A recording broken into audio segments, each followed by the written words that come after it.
Bener nggak sih Bu, ada kayak relief-relief yang kayak misalnya kayak Kama Sutra, atau misalnya kayak perwujudan simbol-simbol ketelanjangan gitu ya, simbol-simbol alat kelamin. Jadi arkeologi itu ada 3 tugas utamanya, yaitu dia merekonstruksi sejarah masa lalu dengan pakaian coklat-coklat, kemudian menggali situs bersejarah pakai kuas gitu ya. Kemudian kalau sudah ada bangunan yang sudah rapi seperti misalnya bangunan-bangunan tua atau candi, mereka pugar. Apakah seperti itu, Bu? Ya, rasakan ini.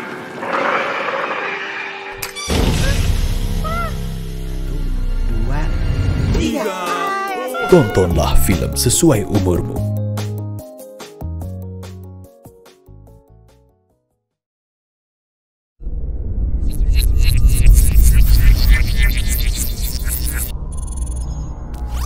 Action!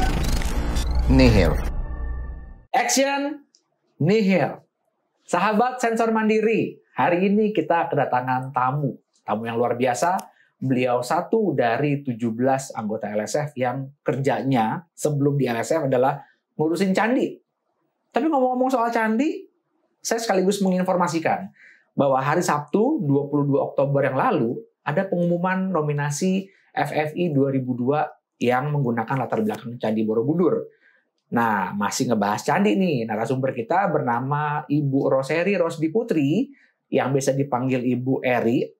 Kita mau tahu, Bu, selain di LSF, dulu kan katanya ngurusin candi ya, Bu ya? Benar nggak sih, Bu?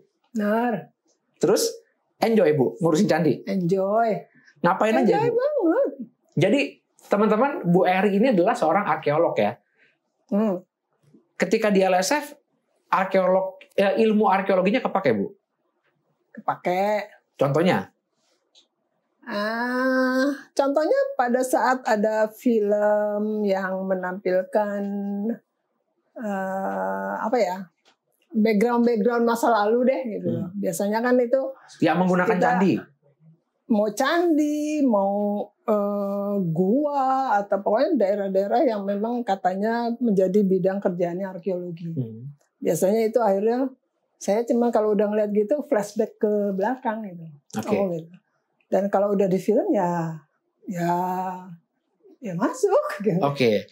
Nah, sebelum kita ngobrol panjang lebar soal candi, kemudian cagar budaya, jangan lupa sahabat Sensor Mandiri klik like, komen, kemudian subscribe dan nyalakan belnya. Kita akan diskusi lagi sama Bu Eri. Bu Eri, kalau latar belakang Ibu itu kan arkeologi ya. Selama ini Ibu ngapain aja? Oke. Arkeologi. Mungkin pengertian arkeologinya dulu ya. Ya. Biar agak paham gitu. Nih, punten Bu, selama ini kan saya cuma melihat kalau di Nat Geo gitu ya, kemudian BBC Channel itu kan biasanya sih orang-orang luar ya, dengan pakaian coklat-coklat, kemudian menggali situs bersejarah pakai kuas gitu ya. Kemudian kalau sudah ada bangunan yang sudah rapi seperti misalnya bangunan-bangunan tua atau candi, mereka pugar. Apakah seperti itu, Bu? Iya, memang seperti itu. Itulah kerjaan arkeologi. Jadi arkeologi itu ada 3 tugas utamanya, yaitu dia merekonstruksi sejarah masa lalu, merekonstruksi cara-cara hidup masa lalu, dan mencoba menggambarkan kehidupan masa lalu. Nah, caranya gimana? Caranya adalah dengan melihat dari temuan-temuan yang ada, tinggalan-tinggalan yang ada. Tinggalan-tinggalan yang ada itu bisa dari bangunannya. Dan biasanya itu kita dari artefak-artefak yang ada di artefak itu. Dan ilmu yang membedakan arkeologi dari ilmu yang lain adalah kita melakukan penggalian. Makanya ketemu yang tadi Ocet bilang, ada yang lagi pakai kuas kayak gitu, dan itu saya melakukan itu. Gitu. Jadi kita dari kuliah, tingkat pertama kita memang diajarin cara menggali. Karena ini menjadi mata kuliah, karena ini memang pembedanya dari ilmu yang lain ya. Ilmu yang lain kan dasarnya bisa dari buku, bisa dari perpustakaan, bisa dari, kalau kami memang dari hasil galian. Ada digging up the past. Nah itu, setelah temuannya semuanya ada, terus kita analisis, kita cari korelasinya kemana-mana, baru korelasinya itu yang kita ceritakan. Oh. Kayak misalnya kalau misalnya Ocep nemuin satu area, di situ ada orang mati, terus ada pisau, ada percikan darah gitu loh, yang sudah lama hilang kan, cuman kan masih kegali gitu loh. Nah itu kan kita akhirnya udah, oh ini datanya adalah ada pisau ukurannya segini, bentuknya segini, terbuat dari apa, orangnya terbaring dalam keadaan ini, posisinya kayak apa gitu. Nah kalau kita nggak membaca korelasinya, kita nggak akan bisa bercerita. Tapi kalau kita mencoba menganalisis, bisa aja, oh orang ini mati karena tertikam pisau. Atau orang ini bisa mati juga karena ada orang lain yang inikan. Yang tusuk. Jadi banyak yang bisa kemungkinannya ya Bu ya. Jadi itulah namanya kita mencoba merekonstruksi apa sih kejadiannya. Oke. Itu termasuk masa lalu. Oke. Kalau cerita kayak misalnya Pompei deh, tahu kan Pompei? Ya. Pompei itu kan ditemuin bukan ditemukan jasad manusianya, tapi sisa bakaran manusia. Oke. Jadi kita nemuin di sisa bakarannya, terus ada hole gitu, yang isinya itu abu itu, karena memang kan lava gunung itu kan sebegitu tingginya gitu. Oh berarti ini ada hole, ada manusianya. Oh berarti waktu itu orangnya sedang ngapain? Kayak gitulah ceritanya. Dari ngurusin penggalian situs bersejarah, kemudian ngurusin cagar budaya, sampai ke LSF ngurusin film. Gimana ceritanya Bu bisa tertarik sama film? Itu kan dua hal yang berbeda jauh ya. Gimana Bu? Kalau di film dibilang tertarik dengan film, sebenarnya lebih tepatnya sih saya sukanya nonton. Nontonnya karena abis itu tiba-tiba ada tawaran, mau nggak ditugaskan ke lembaga sensor film sebagai ini gitu loh. Tugasnya apa? Oh mau karena terus kaitannya dengan ilmu saya gimana gitu loh. Ya pasti ada ini. Karena kalau dikait-kaitkan sebenarnya sebelum-sebelumnya saya tuh kan ngurusin, jadi saya pertama lulus kuliah itu daftar di pegawai negeri. Pegawai negeri itu saya di bagian pemugaran cagar budaya.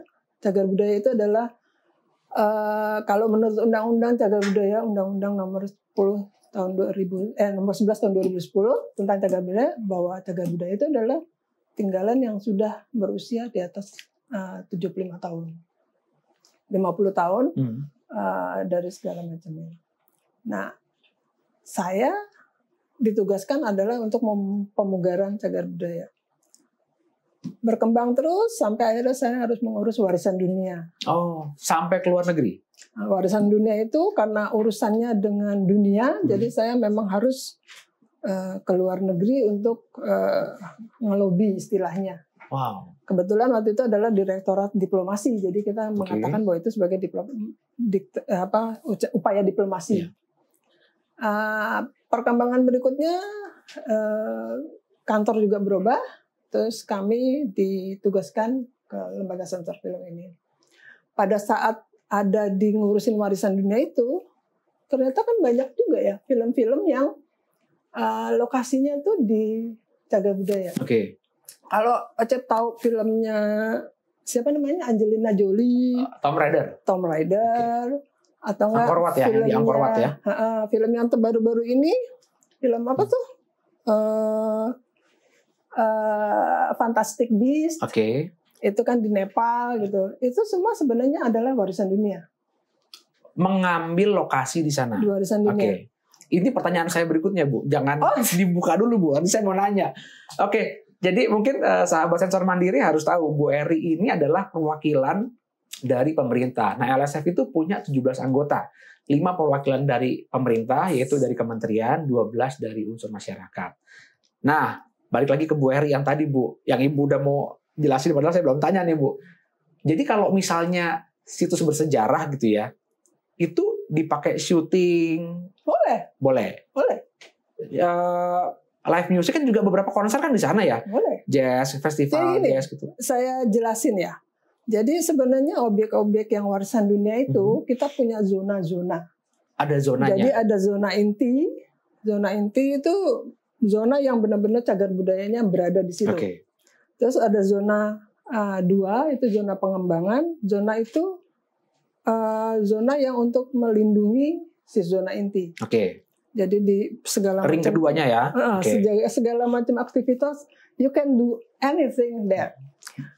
Terus ada zona 3. Zona 3 ini lebih luasnya lagi dan biasanya itu ada kegiatan dengan masyarakat. Ada kayaknya. Jadi kita ada. Nah untuk warisan dunia, saya bisanya cerita Borobudur dan Prambanan. Borobudur dan Prambanan itu zona 2-nya pengelolanya adalah PT Taman. Oke. PT Taman itu di bawah BUMN. Zona 1-nya dikelola oleh Kemdikbud kami. Oke. Nah kalau biasanya izin film itu adanya izin film kan biasa kan, mesti izin ke sini, ke situ, ke sini, ke situ gitu loh. Semua izin itu udah ada, ternyata izin lokasi tetap perlu. Oke. Izin lokasi adalah ke PT Taman. Saya mesti nyebut PT Taman ya? PT Taman deh, udah emang dia. Nanti di BIP aja Bu, nggak masalah Bu. Nah, izin lokasi. Tapi biasanya mereka juga tetap mengajukan izin ke zona inti. Itu datang ke meja saya. Ke Dikbud ya. Ke Dikbud dan itu baru kami akan meminta di suratnya itu adalah ceritanya gimana, penempatan ininya seperti apa, objek itu dijadikan seperti apa. Kalau tadi saya udah ngomong kan Angelina Jolie itu si Angkor atau Fantastic Beasts di Nepal. Nah kalau mereka kan ngambil backgroundnya, tapi itu mereka lakukan di set. Oh mereka bikin set. Jadi hanya di awal aja ya Bu ya? Sehingga hanya membangun image bahwa ini di ada Angkor, di sana. Okay. Ini ada di Nepal gitu. Tetap ngambil jauhnya. Nah kebetulan kalau di kita karena kurang biaya kali ya. Oke. Jadi minim biaya. Jadi mintanya tetap di lokasi. Oke. Di candi. Gitu. Mungkin tidak semahal ketika harus membuat set seperti itu. Iya, pastinya. Gitu. Tidak serealistis itu juga mungkin. Iya, cuman masalahnya ada resisten dari kami gitu loh. Karena kami bilang, oh boleh sih, tapi jangan sampai rusak ya. Nah, batunya gitu. Alat apa akhirnya? Alatnya gimana? Kami harus cek alatnya. Orangnya berapa? Orangnya 40. Nggak bisa, 20 aja. Itu orang untuk naik ke situ banyak banget gitu. Okay. Sehingga kalau 40 kan mengurangi jatahnya turis kan. Masalahnya masalahnya lokasi itu tidak menutup juga, akhirnya turis tidak boleh datang. Steril untuk kegiatan. Tapi lokasinya itu boleh di ini kan, cuman turis bisa di lokasi lain. Itu gitu. Okay. Jadi prinsipnya adalah dilakukan di sana boleh, tapi tidak dengan prinsip bahwa jangan merusak bendanya sendiri. Oh, artinya kadang-kadang nggak bendanya sendiri. Iya. Artinya gitu. Bu, di batu-batu itu anggaplah candi ya, candi. Apakah boleh misalnya dipasang rigging di atas batunya atau dikenakan lighting yang sepanjang super terang itu gitu? Tidak merusak nggak apa-apa. Oh, ada batasan kayak suara nggak sih Bu? Contoh misalnya buat konser gitu. Oh, ada batasan juga. Kalau konser memang kalau biasanya yang Prambanan Jazz Festival itu kan kita nanya suara paling tinggi berapa desibel dan berapa jaraknya dari candi. Gitu. Okay. Karena ada jarak tertentu yang akhirnya itu akan sampai ke batu candi dan batu candi akan mengalami getaran. Oh. Getaran sekali oke sih, 2 kali, 3 kali lama-lama dihajar getaran terus kan hancur gitu loh. Berubah bentuk ya Bu ya nanti ya. Itu jangan-jangan dia lemes gini kan gitu. Itu yang kita hindari gitu. Okay. Hindarinya sih sebenarnya bukannya apa-apa gitu. Cuman kalau misalnya itu namanya judulnya udah warisan dunia, yang ngomel tuh bukan kita. Tapi dunia. Kalau sudah masuk ke warisan dunia. Okay. Contohnya di Indonesia apa Bu? Kita warisan dunia kita ada 5. Oke. Ada 9. Oh, oke. 4 warisan alam, 5 warisan budaya. Yang beberapa contoh mungkin bisa disebutin. Candi Borobudur, Candi Prambanan, Situs Sangiran, Bali itu yang namanya teras sawah itu. Teras Siring. sebenarnya bukan teras sawahnya aja, tapi sistem pengairannya yang dijadikan warisan dunia. Oh, oke. Sama satu lagi kita untuk budaya adalah di Sawalunto. Sawalunto itu sebenarnya bukan Sawalunto. Saya selalu nyebutnya itu Sumatera Barat. Karena dia meliput dari 3 lokasi, 7 kabupaten di Sumatera Barat. Jadi Sawalunto kotanya sendiri itu sebagai kota penghasil batu baranya. Terus dia ditransport ke Padang. Ditransport itu jadi pakai kereta. Jadi stasiun keretanya dengan jalur keretanya itu kita daftarin. Dan terakhir adalah di Teluk Bayur. Teluk Bayur, oke. Teluk Bayur itu karena dari Teluk Bayur itu dikirim ke Belanda. Oh, oke. Karena waktu itu kan penguasanya Belanda kan. Iya. Nah itu, jadi kita ngirimnya itu. Nah pengertian warisan dunia itu adalah efeknya dari itu semua ke dunia. Kan efeknya Anda akan jelaskan. Kalau nggak dikirim batu bara, tercatat di warisan dunia ya. Itu siapa? Maksudnya organisasi apa? UNESCO atau apa, Bu? UNESCO. Oh, UNESCO ya. Jadi kalau kan Kang Ocep pernah dengar World Wonders. Oke. Kalau ini, kalau ini World Heritage. Oh, beda. Iya. Kadang suka lihat tulisannya. Kalau World Wonders itu dilaksanakan oleh Amerika, oleh satu LSM Amerika yang votingnya itu pemilihannya itu pakai vote. Oke. Jadi negara mana terus dikirim apa sih kayak kuesionernya gitu. Silakan di vote gitu loh. Nah, kalau di Indonesia nanti kalau udah kayak gini berarti Anda masuk di World Wonders tapi Anda harus bayar segini. Oke. Nah, untuk World Heritage enggak. World Heritage itu memang ilmiah. Oke. Enggak perlu bayar. Nggak bayar, cuman urusan ilmiahnya yang repot. Gitu. Dan perlu lobbying untuk dimasukkan di list itu? Iya. Sepanjang yang ilmiahnya itu bisa kita pertanggungjawabkan. Oke. Nah, jadi baik lagi Bu, intinya movie maker atau produser itu bisa bikin kegiatan syuting di sana sepanjang mengikuti aturan ditentukan ya Bu ya? Iya, bisa. Karena sebenarnya kan kita juga menghilangkan pengertian bahwa cagar budaya itu adalah benda yang sangat yang tidak bisa tersentuh atau segala macam gitu. Kami memang menginginkannya adalah dia bisa berhidup dengan masyarakat di sekitar. Berdampingan ya Bu ya. Iya. Gitu. Betul. Jadi prinsipnya itu. Nah, cuman gimana ininya ya prinsip pelestarian yang dipakai.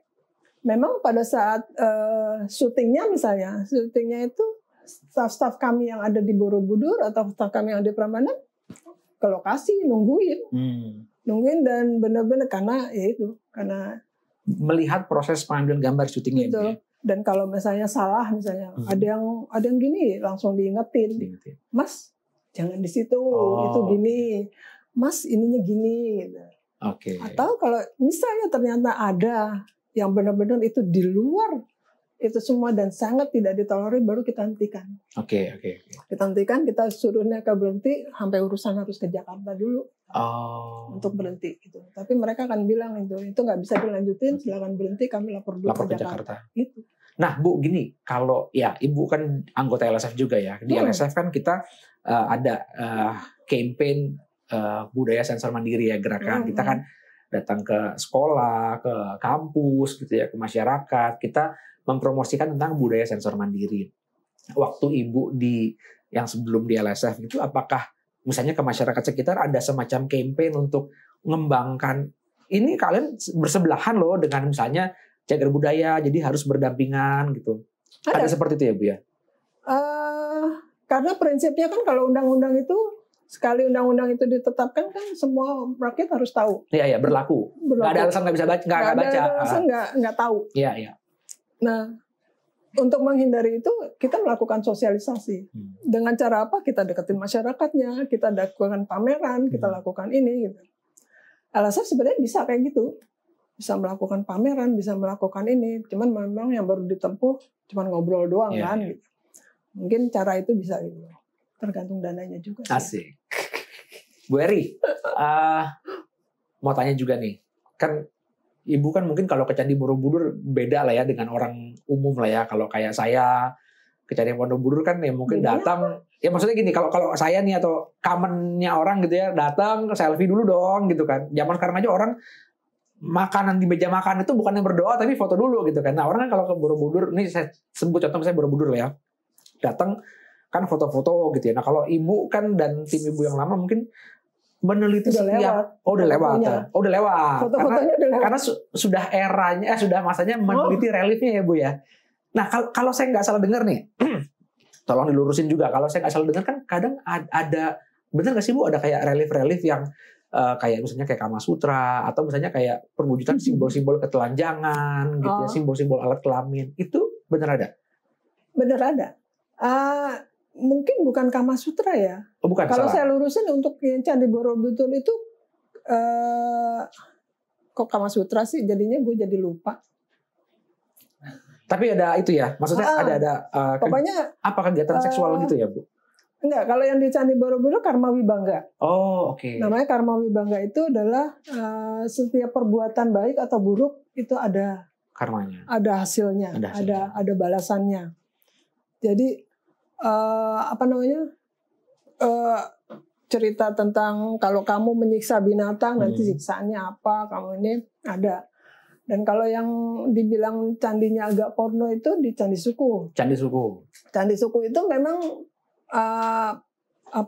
simbol-simbol perempuan dan laki-laki ada di sana. Oke. Simbol atau ada kayak semacam Simbol. adegan gitu? Oh, oke.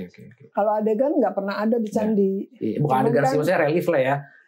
Cuman memang sebenarnya kalau saya sih mikirnya itu urusannya udah urusan otak ya. Oke. Artinya kalau contohnya ketika itu di shoot gitu ya, dijadikan bagian dari film, Ya, ya sah-sah aja dong. sebenarnya nggak apa-apa. Nggak masalah. Tergantung yang nonton ya. Iya. Jadi pernah kejadian saking pengen taunya, pengen ininya ada toleransi, dibilangnya saya mau melakukan, ada satu kelompok mau melakukan sholat terawih di Candi Borobudur. Oke. Ya mohon maaf, emang itu kita tolak gitu loh. Karena ngapain sih? Emang izinnya ke tempat ibu? Itu bukan kaitannya dengan itu, cuman nggak caranya memperlihatkan toleransi kayak gitu. Oh, oke. Kan ada masjid. Iya.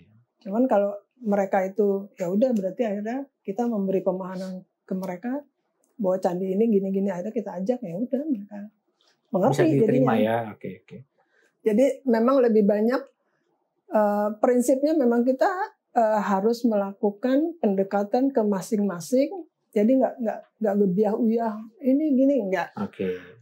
Undang-undang itu adalah normanya Iya. gitu. Tapi kalau udah case by case itu sih kita dengan pendekatannya masing-masing. Dan Di situ ada edukasi, ada Betul. literasi juga ya. betul, Iya. memang wajib gitu. Karena sebenarnya semua tinggalan cagar budaya itu kan kayak tadi kan udah dibilang bahwa itu kan untuk rekonstruksi masyarakat masa lampau. Jadi kalau dulu kejadiannya gimana sih? Oh itu buat pelajaran gitu. Oke. Sekarang mestinya kita nggak gitu. Kan sering kan dipakai gitu. Atau enggak, oh dulu ada sih ceritanya yang di candi apa tentang kejadian ini. Oh ternyata ini kejadian masa lalu. Sekarang ada kejadian keulang. Jadi suka ambil simbol gambar itu ya, candi atau bangun cagar budaya itu ya. Iya. Biar Iya. memperlihatkan seolah-olah tuh kejadian flashback ya. Iya kan banyak yang bilang ya kalau sejarah itu kan selalu berulang kan. Iya, Itu iya, terbukti di situ. Gitu. Oke. Oh iya memang ada gitu loh. Dan kan kita juga ada tulisan-tulisan gitu. Kayak gitu. Oke, sahabat sensor mandiri, ini anggota LSF yang nggak play-play ya. Ini keren. Jadi pengalamannya sebagai arkeolog memang memperkaya kami ber-17 ketika menyensorkan atau ketika mengedukasi atau ketika meliterasi masyarakat. Nah, jangan lupa sahabat sensor mandiri juga jangan berpikir bahwa LSF itu kerjanya nyensor motong. Enggak ya Bu ya. Enggak. Kita tidak pernah memotong adegan, kita hanya memberikan catatan, kemudian meminta pemilik film untuk melakukan sedikit modifikasi berdasarkan catatan. Jadi ketika kami bilang lembaga sensor film ya tidak menyensor dalam artian memotong gitu. Ini saksinya. Kita nggak ada itu ya? Ada itu. Kalau ada pertanyaan kirim di bawah ini. Ada Bu, ada. Oh, ada. Nanti sahabat sensor mandiri bisa lihat atau di website juga LSF Atau di Ya. sosial media kita juga aktif juga, di Instagram kita juga aktif. Bu Eri, ini mungkin kita nggak bisa lama-lama nih Bu ya, karena kan harus balik ke studio, ada materi yang harus kita preview. Nah, saya mau ada rapid fire questions buat Ibu. Ya. This or that, oke? Oke, jadi saya kasih dua pilihan, Ibu menjawab dengan cepat satu aja. Contoh ya, bakso atau mie ayam? Bakso. Bakso, oke. Oke, saya ada 10 pertanyaan. Bukan mie ayam sih gue. Ya, nggak bisa gitu dong. Oke. Borobudur atau Prambanan? Borobudur. Borobudur. Nyensor drakor atau nyensor series Turki? Series Turki ya. Kenapa? Karena aku selalu senang latar belakangnya selalu terkait ke arkeologi. Oh iya, saya juga lihat pakaian-pakaiannya. Banyak ceritanya totalitas dan sekali bisa gitu. nanya gitu. Kalau drakor kan masa kini banget. Iya, betul. Oke. DC Comic atau Marvel? Aduh, aku dua-duanya suka Marvel. Marvel, oke. Thor atau Captain America? Dua-duanya suka juga. Salah satu, nggak boleh. Thor. Thor. Rupanya anggota yang ini suka cowok maco ketimbang cowok cantik. Jadi sukanya Thor. Aku takut keliru dianya. Oh, gitu ya. Film action India atau film horor Thailand? Apa? Nonton film action India atau nonton film horor Thailand? Action India. Action India. Oke. Walaupun ada joget-jogetnya nggak Ya, masalah. karena balik lagi, India itu juga melakukan filmnya itu selalu backgroundnya itu adalah daerah-daerah cagar budayanya Oh dia. iya. Jadi Memang saya itu juga yang senang aja mungkin dijual, ngeliatnya. ya? Gitu. Oh, oke. Saya nggak lihat ceritanya, tapi ngeliatin background areanya, lokasinya. Dan kadang-kadang kayak gitu kan jadi iri. Itu bisa kok. Di kita kok kenapa nggak bisa? Bisa gitu. Oke. Baca koran atau baca portal berita? Koran. Agak jadul ya. Oke. Americano atau cappuccino? Cappuccino. Cappuccino yang terakhir. Di stalker apa di ghosting? Aku seringnya seringnya lagi. Atau di stalker apa di ghosting? Kelamaan. Nggak bisa itu jawabannya. Nggak bisa. Oke. Sahabat sensor mandiri, terima kasih. Udah cukup lah. Nanti kalau saya kasih pertanyaan yang panjang kebongkar semua ceritanya. Terima kasih sudah melihat podcast hari ini. Ada Ibu Eri bersama kita. Ini benar-benar arkeolog, anggota LSF yang nggak play-play ya. Ya kami banyak belajar. Saya sendiri banyak belajar. Saya suka bilang sama Bu Eri itu punya pekerjaan yang paling menyenangkan di dunia gitu ya. Iya. Meneliti situs Saya cagar juga budaya merasa gitu. Gitu ya Bu ya. Luar biasa. Berarti nanti dari LSF selesai kembali lagi ya Bu ya. Balik balik sana. Oke, menarik. Sahabat sensor mandiri, jangan lupa klik like, komen, apapun komentarnya silakan. Kemudian juga subscribe dan tekan lonceng supaya selalu dapat notifikasi terbaru dari kami. Terima kasih sudah bergabung bersama kami. Action, nihil. Action! Nihil.